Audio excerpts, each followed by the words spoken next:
But after watching a lot of those interviews and seeing that the impact that it had, it made me realize that he would be in the same sentence as like a JFK or Martin Luther King or someone who has like a crazy impact on the world the way that he has in this era, and we're just living through that.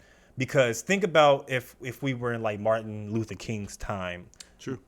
If or we, Malcolm X. Yeah, or Malcolm X, or these like these figures who are very powerful. If you think about those times, like when you're in those times, you're not thinking about how crazy it's going to be in the future. Right. But with Andrew Tate and Tristan Tate, mainly Andrew because he's like the prime figure in this, everything that he's doing we're literally living in history right now. We're witnessing someone in real time explain his situation, and then we still have doubters and people who are casting stones against him, man. So it's really hard to go against anything that he's saying, and it's hard not to support him when he is painting the picture clear and you can see the influence that's happening by the media, because he hasn't done, in my personal opinion, he hasn't done anything that's negative to the world on the level that others have been negatively impacting the world.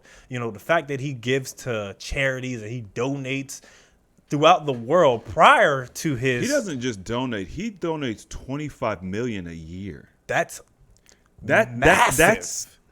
That's insane. That is massive. Obviously, part of it is tax benefits. Yeah. But still, you don't got to do $25 million. There's other ways. You could definitely avoid taxes without just giving away $25 million. I have a question. So you were talking about like living through history, right? Comparing to, times like Martin Luther King. If history tends to repeat itself, and we can see that we know that, and Andrew in and of itself has seen what's happening, and it's like he can see what's coming. Do you think that it would make more sense, like if you're walking to the edge of a cliff and you see the cliff, right? Does it make more sense to just say, well, I'm just going to keep walking and eventually you just know you're going to fall off? Or does it make more sense to maybe curve things a little bit, maybe set up camp and maybe move in a different direction? Like, so would it make sense for him to say, okay, well, how can I still be impactful and stay relevant, but yet not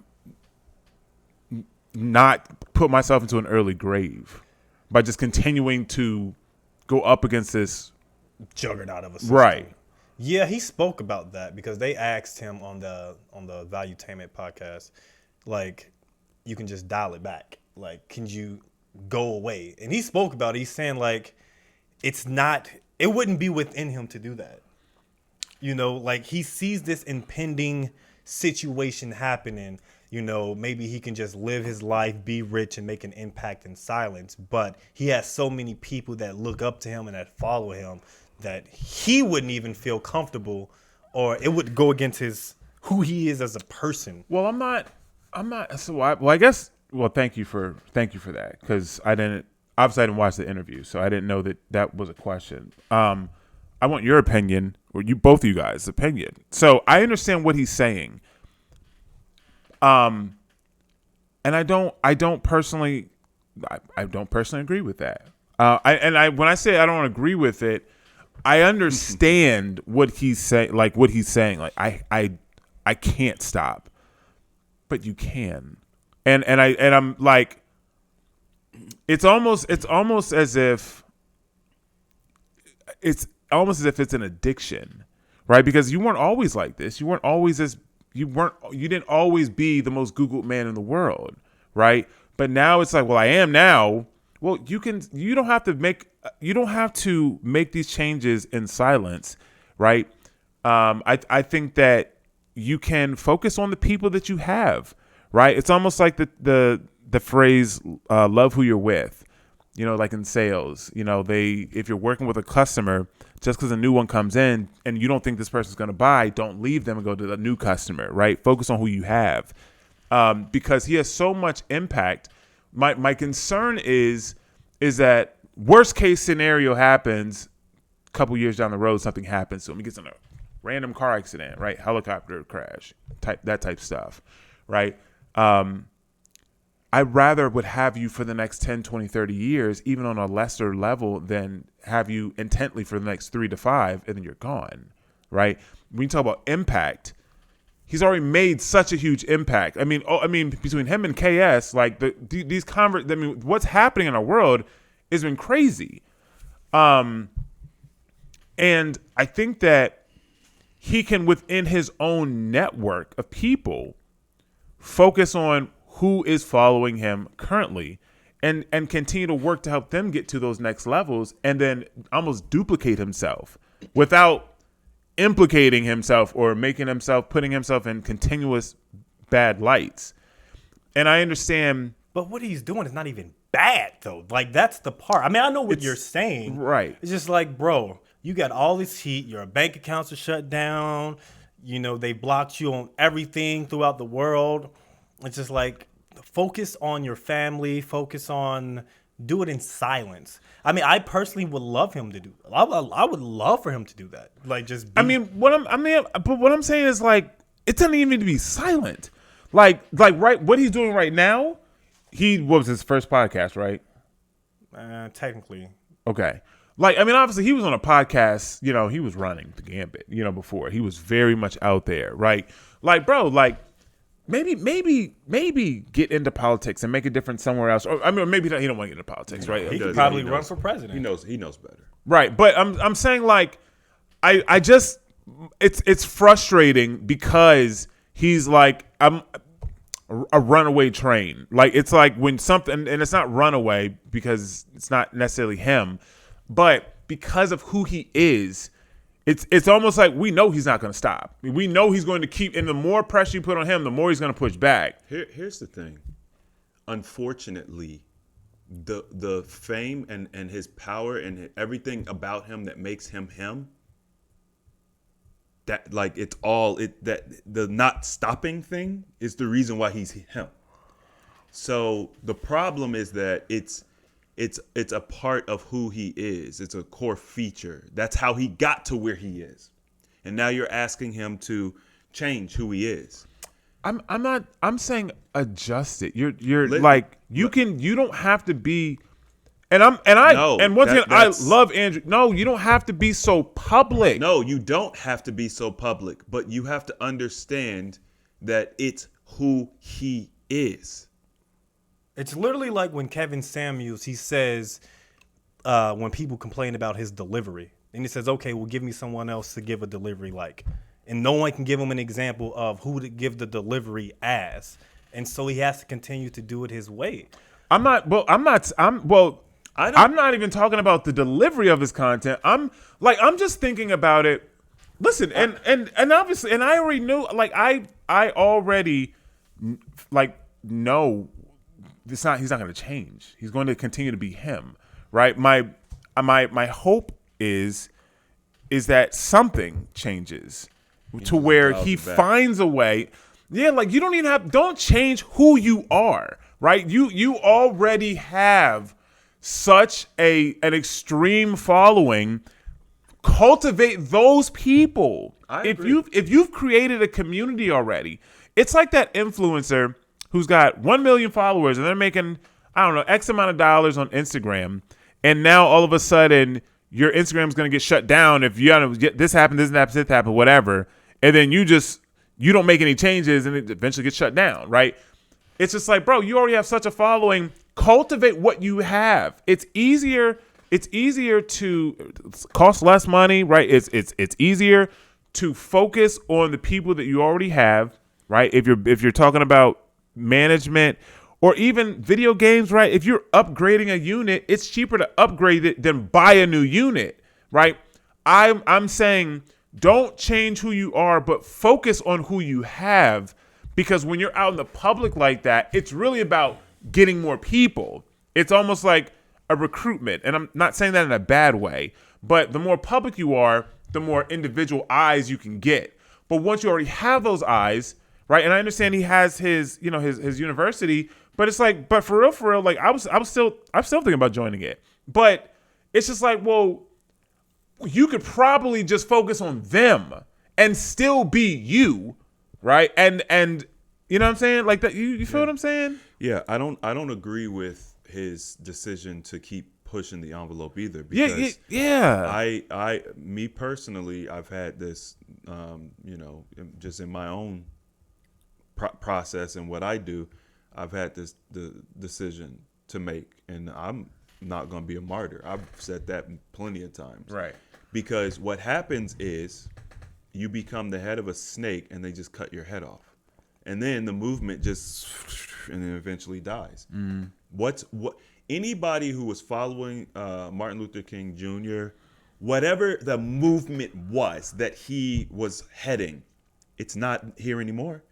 If it's here, it's such a small spurt that it's insignificant. On any grand scheme, it would have been much better had he just laid low and essentially did what you're talking about, modified his approach. I will say that in Andrew's mind, because clearly he's a man, he's valuable, right? Mm-hmm. No one's saying this man's perfect. So in his mind, he's thinking, this is how I protect myself. The more I speak, the more public I am, the more I talk about how I would never commit. Let's say that. I don't know. Suicide. I'm just like, oh, can we say that? I don't know. The more he talks about it, the less vulnerable he is. But the reality is that's not true either. That's not true. They just suicided Dr. Buttar. And Buttar. He did? He died? Yeah. I don't know why I thought you knew. Yeah. He was poisoned in January, I believe. Oh, I think I knew. There was something about that where he was talking about how he's like, yeah, I think I got poisoned. Yeah, he was poisoned in January, and then but it seemed like he got better. I mean, he seemed like he was fine. He's kind of back to doing his thing.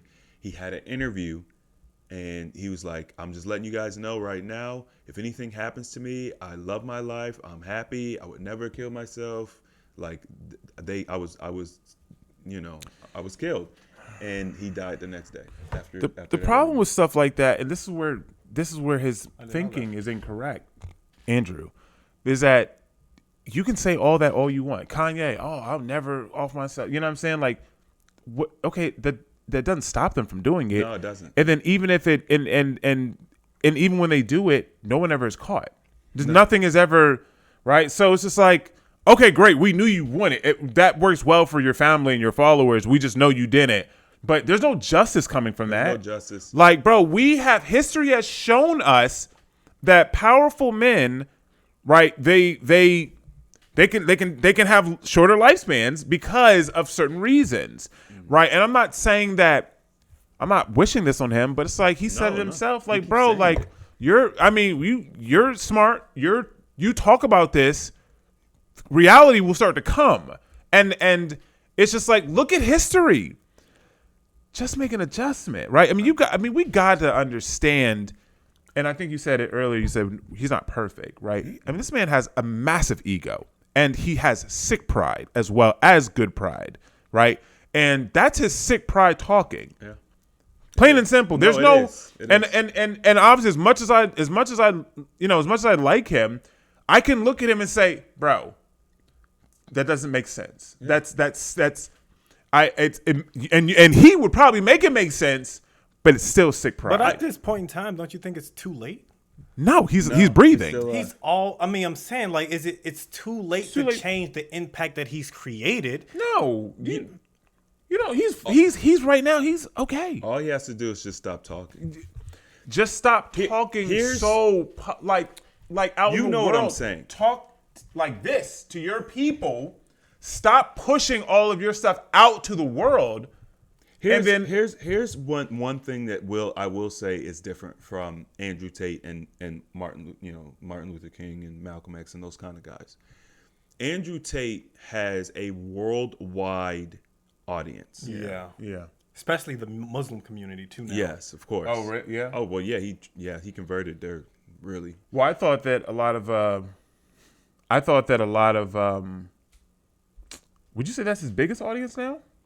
No. Well, it's not as big as I think his audience is bigger than just the Muslim community, but the Muslim community is big. They have a big voice. Yeah, Yeah. And if you have you have someone like Andrew Tate who has such influence over the world, and then he converts to Islam or being a Muslim, then you already have because like if you even think of someone like Minister Louis Farrakhan, the impact that he has within the black community, it's something that's similar to that scale where you're a much bigger figure now that you have this I guess this religious backing in a sense. So There's a level of protection that comes along with that. Yeah. I think if I'm being 100% transparent, I think that there was a level of, it wasn't just about, oh, this is the perfect religion.